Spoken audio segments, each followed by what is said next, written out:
1,000,000 tons of bombs. That's how much explosive the Allied air forces dropped on Nazi Germany during World War II. 1,000,000 tons of destruction delivered by two very different aircraft, using two very different strategies in what became the longest and bloodiest air campaign in human history. The Americans flew the B-17 Flying Fortress. They bombed during the day. They aimed for specific factories, rail yards, and military installations. They believed they could win the war through precision, hitting the right targets at the right time to cripple the German war machine. The British flew the Avro Lancaster. They bombed at night. They aimed for cities, seeking to destroy German morale and housing, to disrupt the workforce and make the war unsustainable. They believed they could win through devastation, burning Germany's cities to the ground. For 80 years, historians have debated which approach was more effective, which bomber contributed more to victory, which strategy was worth the terrible cost in lives and material.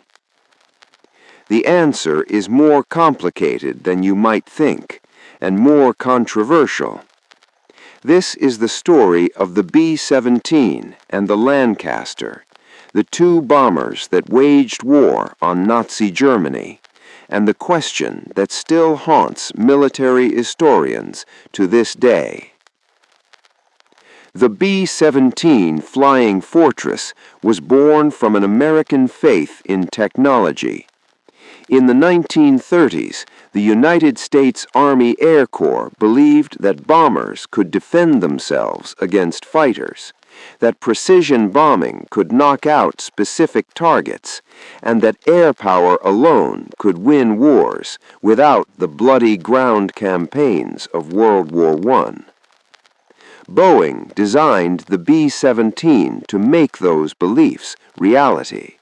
The aircraft was bristling with defensive armament.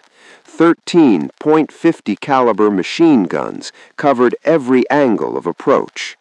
The name Flying Fortress wasn't marketing, it was a description of the aircraft's defensive philosophy.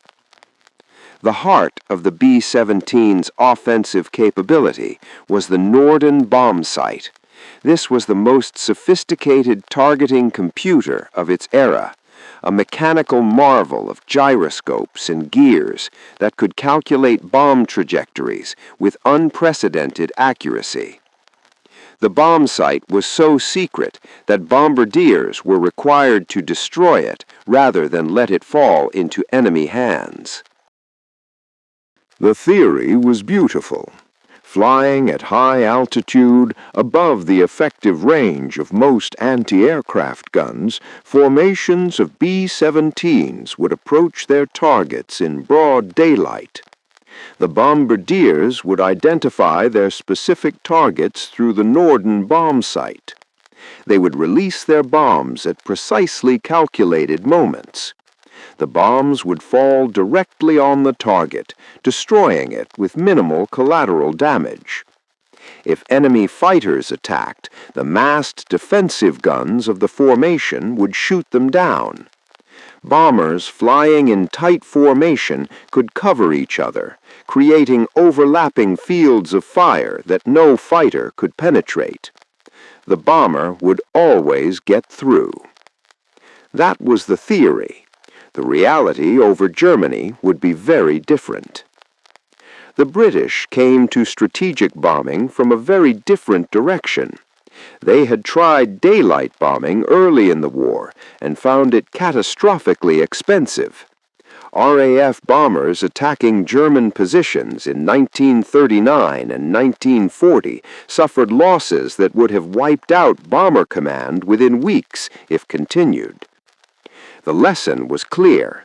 Daylight bombing against defended targets was suicide. If Britain was going to bomb Germany, it would have to bomb at night. Night bombing created its own problems. Finding a target in darkness was extraordinarily difficult. The navigation technology of the early 1940s was primitive by modern standards. Bombers frequently got lost, bombed the wrong targets, or dropped their loads in empty fields miles from anything important. If you couldn't hit specific factories at night, what could you hit? Cities. Cities were big enough to find in the dark. Cities were full of workers who built the weapons Germany needed to fight. Destroy the cities and you destroy the workforce. Destroy the workforce and you destroy the war machine. The Avro Lancaster was designed for this mission. It was built to carry the largest possible bomb load the greatest possible distance. Where the B-17 carried roughly 6,000 pounds of bombs, the Lancaster could carry 14,000 pounds. On shorter missions, it could haul the massive 22,000-pound Grand Slam earthquake bombs that no other aircraft could lift. The Lancaster sacrificed defensive armament for bomb capacity. It carried only 8.303 caliber machine guns, far lighter than the B-17's .50 calibers. The British philosophy was that darkness itself was the bomber's best defense.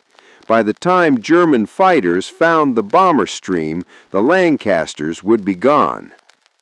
Air Marshal Arthur Harris, commander of RAF Bomber Command, had no illusions about what his aircraft were doing. He called it area bombing or dehousing. Critics would call it terror bombing. Whatever the name, the intent was to burn German cities to the ground and kill or displace the workers who lived in them. It was brutal, it was controversial, and it was about to be unleashed on Nazi Germany with unprecedented fury. The American bombing campaign began in earnest in 1943. The 8th Air Force had been building up its strength in England, training crews, establishing bases, preparing for the assault on Fortress Europe. By summer, they were ready. The first major test came in August 1943. 229 B-17s attacked the ball bearing factories at Schweinfurt. Ball bearings were essential to virtually every piece of German military equipment. Without them, tanks couldn't roll, aircraft couldn't fly, ships couldn't sail. Destroy the ball-bearing factories, and the German war machine would grind to a halt. The attack was a disaster. German fighters tore into the bomber formations as soon as the escorts turned back. The Luftwaffe had learned that the tight formations that made bombing accurate also made bombers vulnerable. A fighter diving through a formation at high speed could get off a burst and be gone before the gunners could react.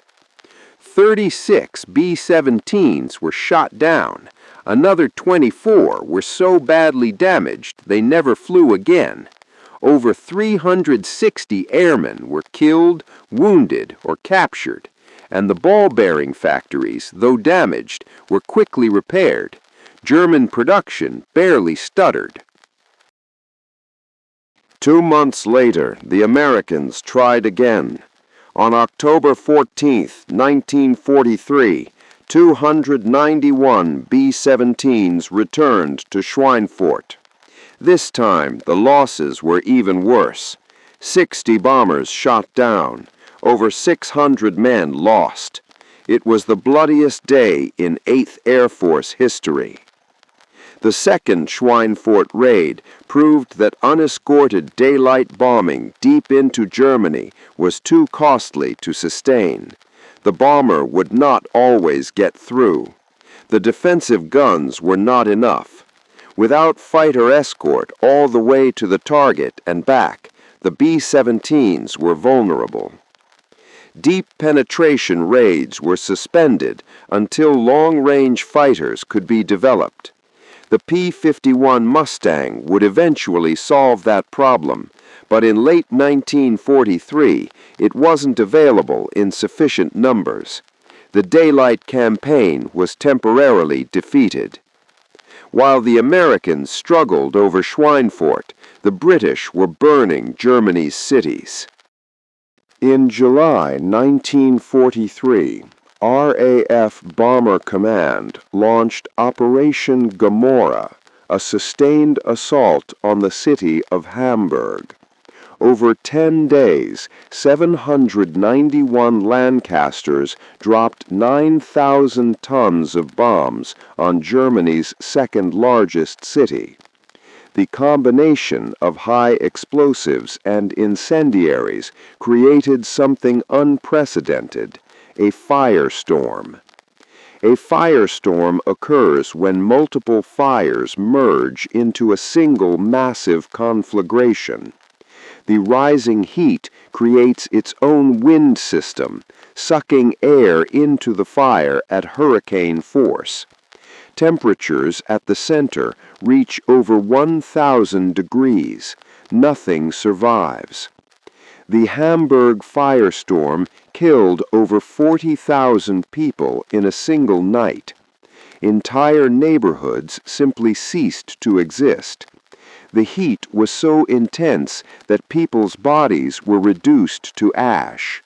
Those who fled to basements or air raid shelters suffocated as the fire consumed all the oxygen. Albert Speer, Hitler's armaments minister, later wrote that Hamburg threw the German leadership into panic. We were of the opinion that a rapid repetition of this type of attack upon another 6 German towns would inevitably cripple the will to sustain armaments manufacture and war production. But creating firestorms was more art than science. The conditions had to be exactly right: dry weather, dense housing, the proper mixture of explosives and incendiaries. Hamburg was a perfect target. Other cities proved more resistant. The British attacked Berlin repeatedly through the winter of 1943-1944. Harris hoped to do to Berlin what he had done to Hamburg. But Berlin was too spread out, its buildings too modern, its defenses too strong. The Berlin raids cost Bomber Command over 1,000 aircraft and failed to create the decisive firestorm Harris sought. The night campaign was exacting a terrible price. Lancaster crews had a 1 in 3 chance of completing their tour of 30 missions. Many squadrons saw their entire roster of aircraft and crews turn over multiple times during the war. The losses were unsustainable. The turning point came in early 1944. The P-51 Mustang entered service in large numbers, finally giving American bombers fighter escort all the way to the target and back. The Luftwaffe could no longer wait for the escorts to turn back. They had to fight the Mustangs head-to-head. General Jimmy Doolittle, new commander of the 8th Air Force, made a crucial decision. He freed his fighters to hunt. Instead of staying close to the bomber formations, P-51s could range ahead, seeking out German fighters wherever they could be found. The escorts became predators. The results were devastating for the Luftwaffe. In February 1944, during Big Week, American bombers attacked German aircraft factories, while Mustangs savaged the defending fighters. The Luftwaffe lost over 300 aircraft, and more importantly, over 100 experienced pilots. Those losses could never be replaced. The Americans also refined their targeting. Instead of trying to destroy specific factories, they began attacking the German oil industry. synthetic fuel plants, refineries, petroleum storage facilities. Germany imported almost no oil. If the synthetic fuel plants could be destroyed, the German military would literally run out of gas. The oil campaign was devastatingly effective. German fuel production dropped by 90% between May and September 1944. Tanks sat idle for lack of diesel. Aircraft couldn't fly for lack of aviation fuel. The mighty Luftwaffe was grounded not by combat losses, but by empty fuel tanks. This was precision bombing as originally envisioned. Not perfect, but good enough. The B-17s couldn't hit individual buildings, but they could hit industrial complexes. They couldn't destroy a single factory in one raid, but sustained attacks over weeks and months could shut down entire industries. The British continued their area bombing, but increasingly supported by precision attacks on transportation networks. The strategy evolved from pure area bombing to a combination of approaches, hitting cities, railways, bridges, and industrial targets as the situation demanded. By early 1945, Germany was defenseless from the air. The Luftwaffe was broken. The synthetic fuel plants were rubble. The railways were cut. Allied bombers ranged freely over the Reich, hitting whatever targets they chose. The air war was won. The United States Strategic Bombing Survey was established to answer a simple question: did strategic bombing work? Hundreds of analysts descended on defeated Germany, examining records, interviewing officials, assessing damage. Their conclusions shaped military thinking for the next 50 years. The survey found that strategic bombing had been effective, but not in the ways its advocates had predicted. The pre-war theory that bombing alone could win wars was wrong. Germany had not surrendered because its cities were destroyed. It surrendered because its armies were defeated on the ground. But bombing had made that ground defeat possible. By destroying fuel production, the bombers had crippled German mobility. By devastating the transportation network, they had prevented Germany from concentrating its forces. By forcing Germany to divert enormous resources to air defense, they had weakened the armies facing the Allies on the ground. The survey found that the oil campaign had been the most effective use of strategic bombing. German officials testified that fuel shortages had crippled their military more than any other factor. Tanks couldn't move, aircraft couldn't fly, the army was paralyzed. The transportation campaign had been nearly as effective. By early 1945, German rail traffic had dropped by 75%. Factories that were still standing couldn't ship their products. Raw materials couldn't reach the factories. The German economy was strangled. Area bombing was more controversial. The survey found that morale bombing had failed to break German civilian will. People adapted to the bombing. They moved into shelters. They cleared rubble and went back to work. The German war economy actually increased production through 1944, despite the relentless attacks on cities. But area bombing had consumed enormous German resources. Over 1 million men were employed in air defense, manning flak guns and repairing bomb damage. Thousands of artillery pieces that could have been used on the Eastern Front were instead pointed at the sky over German cities. The Luftwaffe was bled white defending the homeland. The human cost of the air war was staggering. The American 8th Air Force lost over 26,000 men killed in action, with another 28,000 taken prisoner. The British lost over 55,000 bomber crew, the highest casualty rate of any major British command in the war. On the German side, the estimates range from 300,000 to 600,000 civilians killed by Allied bombing. The true number will never be known. Entire cities were destroyed, their records burned, their populations scattered or dead. The ethical questions have never been resolved. Was area bombing a legitimate act of war against a nation that had started the conflict and committed unprecedented atrocities? Or was it a war crime, deliberately targeting civilians in violation of the laws of war? The debate continues to this day. Arthur Harris never apologized for his campaign. He argued that bombing German cities shortened the war and saved Allied lives. He pointed out that Germany had started the bombing of civilians with Rotterdam and London. He maintained that his crews had done their duty under impossible circumstances. His men received no campaign medal. Unlike other British commanders, Harris received no peerage after the war. For decades, Bomber Command was treated as something shameful, its sacrifices unrecognized, its survivors forgotten. Only in 2012 was a memorial finally erected to the 55,000 men who died. Setting aside the strategic debate, how did the aircraft themselves compare? Which was the better bomber? The Lancaster could carry more bombs. Its cavernous bomb bay could accommodate loads that no other Allied bomber could lift. The 22,000-pound Grand Slam bomb was a Lancaster exclusive.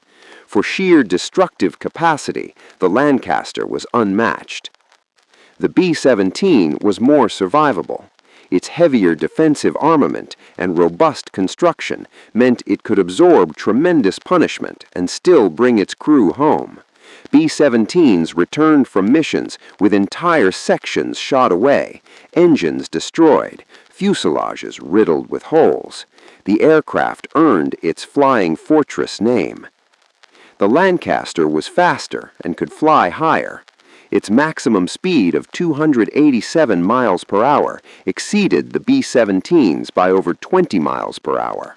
It could cruise at altitudes that made it harder for flak to reach. The B-17 had the Norden bomb sight and flew in daylight, giving it significantly better accuracy. While the Lancaster scattered bombs across entire cities, the B-17 could hit specific factory complexes, rail yards, and fuel installations. The Lancaster had a smaller crew, 7 men versus 10 for the B-17. This meant fewer casualties per aircraft lost, but also fewer eyes watching for fighters, fewer guns in action during an attack. Both aircraft were magnificent achievements of aeronautical engineering. Both were loved by their crews, who trusted them with their lives mission after mission. Both contributed enormously to Allied victory. So which bomber really won the air war? The honest answer is both of them, and neither of them alone. The combined bomber offensive was exactly that, combined. The Americans and British attacked Germany around the clock. When the B-17s landed from their daylight missions, the Lancasters were already taking off for their night attacks. Germany had no respite, no time to repair damage, no moment of peace. The strategies complemented each other. American precision attacks destroyed specific targets. British area attacks forced Germany to disperse its industry, making it less efficient. American daylight raids drew up the Luftwaffe to be destroyed by the escorts. British night raids consumed German resources in 1,000 other ways. Neither strategy alone would have been sufficient. Precision bombing without the round-the-clock pressure of area attacks would have allowed Germany to repair and rebuild. Area bombing without the systematic destruction of fuel and transportation would have been devastation without strategic purpose. Together, they broke Germany's capacity to wage war. By 1945, German industry was paralyzed, not by any single attack, but by the cumulative effect of thousands of raids over 3 years. The factories still standing had no fuel to power them, no transportation to supply them, no workforce rested enough to operate them. The question of which bomber really won the air war misses the point. The air war was won by the combined efforts of American and British bomber crews, flying the best aircraft their nations could produce, pursuing complementary strategies that together proved more effective than either could have been alone. The B-17 and the Lancaster were not competitors.